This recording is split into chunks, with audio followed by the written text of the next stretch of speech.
All right, so if you're a Texas retired teacher, I'm willing to bet you've stared at a dental bill at some point and just felt completely lost. Well, today, we're going to crack that code. We're going to break down the real cost of seeing an out-of-network dentist and expose the one hidden number that can turn a simple visit into a total financial headache. Okay, let's get into it.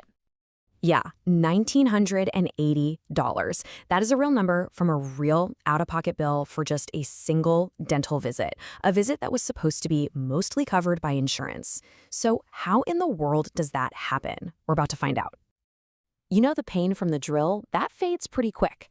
But the shock of opening that envelope and seeing a number you just weren't expecting, that feeling can stick around for months, maybe even years. This story is all about turning that shock into a strategy so it never, ever has to happen to you. Okay, so let's get into it. How on earth did this bill happen? It's really the perfect case study of how fast costs can spiral the second you step outside of your insurance network. You know how it goes. You're in for a simple checkup. Then you hear those words, we should probably get this crown done before it cracks. Then they hand you an estimate that looks fine, I guess. So you sign it. You trust them, right? But here's the thing, that piece of paper isn't a promise. As the source material laid out, it was actually a bunch of tiny little money leaks, things like a lower reimbursement rate and plan downgrades that all came together to create one giant flood of a bill. And that leads us right to the heart of this whole thing, the hidden insurance math. Now, it's not illegal or anything, but it is, as the source cleverly puts it, mathematically sneaky. And right now, we're going to learn the rules of their game. Okay, write this down. The most important term you've probably never heard of is the maximum allowable charge. This isn't what your dentist charges you. Nope, this is the secret number that your insurance company has decided a procedure should cost. And the difference between your dentist price and their price, that's where all the trouble starts. And this is the big trap. This is where so many people get caught. Your plan says it covers, 50% of a crown. You naturally think that means 50% of the dentist's total bill. But it doesn't. It means 50% of their little secret number, their allowed amount. And guess who pays for the rest? You do. Plus the entire gap between what the dentist charges and what the insurance allows. Okay, let's actually look at the math here because this table tells the whole story. For the crown, the dentist charges $1,600. But look, the insurance plan only allows $1,000 for that. So the plan pays its 50% share of that allowed $1,000, which is $500. Now you have to pay the other $500, right? But and here's the kicker. You also have to pay the entire $600 difference between the dentist's fee and what the plan allowed. So boom, your cost is suddenly $1,100, not the $800 you might have expected. That $600 gap is the surprise bill. All right, so we've seen the problem, we've seen the trap. Now, how do we avoid it? For Texas retired teachers, your first line of defense is picking the dental plan that's actually right for your life. And you really got to ask yourself this question.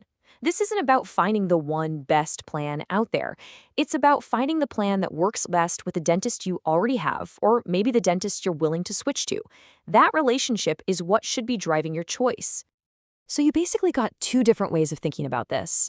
On the left, you've got the TRS-Care Dental plan. Think of this as the safety plan. If you use one of their in-network dentists, your costs are predictable. You're protected from those surprise bills. It's simple, it's safe.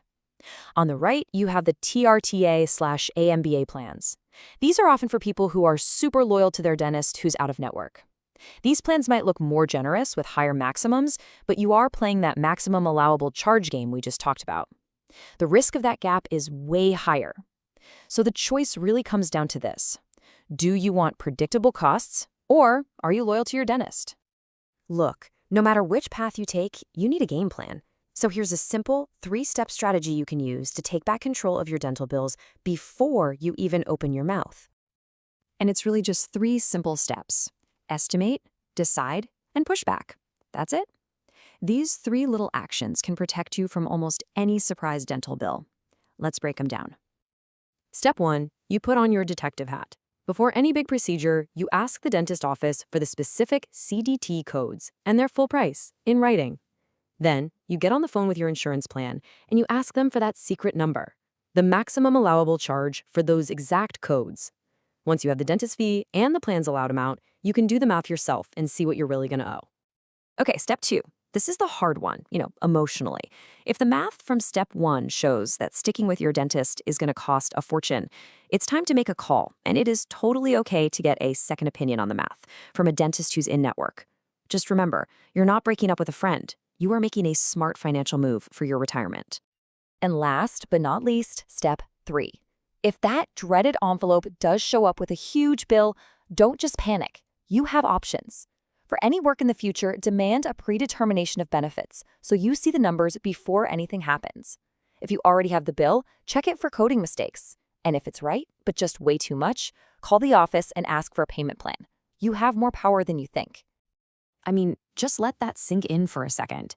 You can't control the drill, but you can absolutely control the math. This is the single most powerful idea in this whole explainer.